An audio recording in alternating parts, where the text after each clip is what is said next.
Payah nak jumpa sejernih ini. Ya.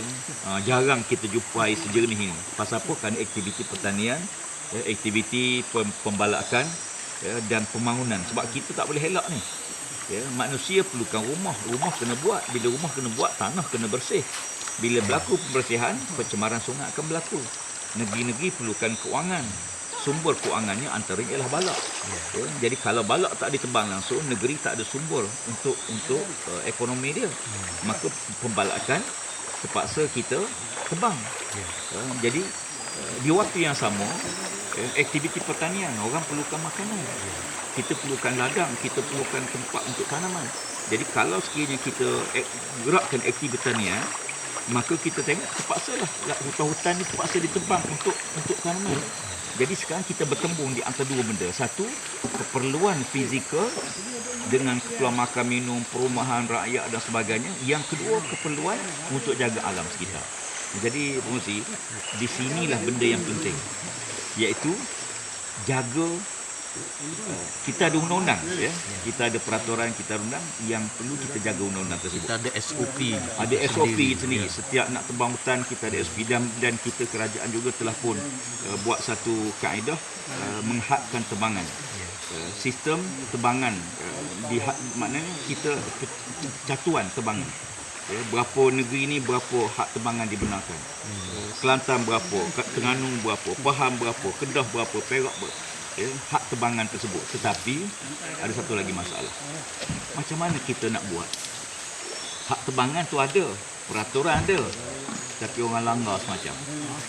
Ya, bagi saya merasakan bahawa di sini dia perlu wujud satu sikap kesedaran yang tinggi. Seorang manusia dia perlu memahami kepentingan orang lain. Kalau kita sebagai pemilik kilang, sebagai contoh, yang berhormat, kita pemilik kilang, jangan sekali-kali kita fikir macam mana kita nak mendapat keuntungan yang cepat.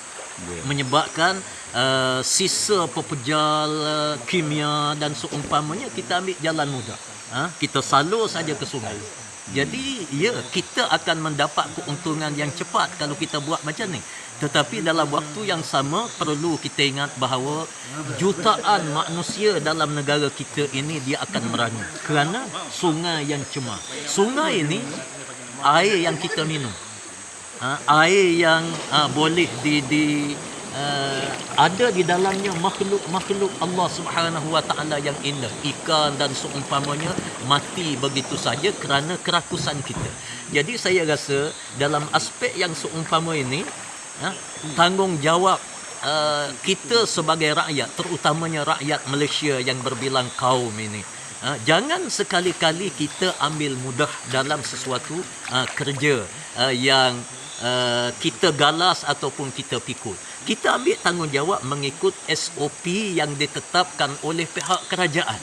Kerajaan membenarkan kilang, kerajaan membenarkan pertanian sebagaimana yang berhormat sebut tadi. Aktiviti-aktiviti yang memerlukan kepada hasil ini, ya, perlu dilaksanakan di dalam negara kita.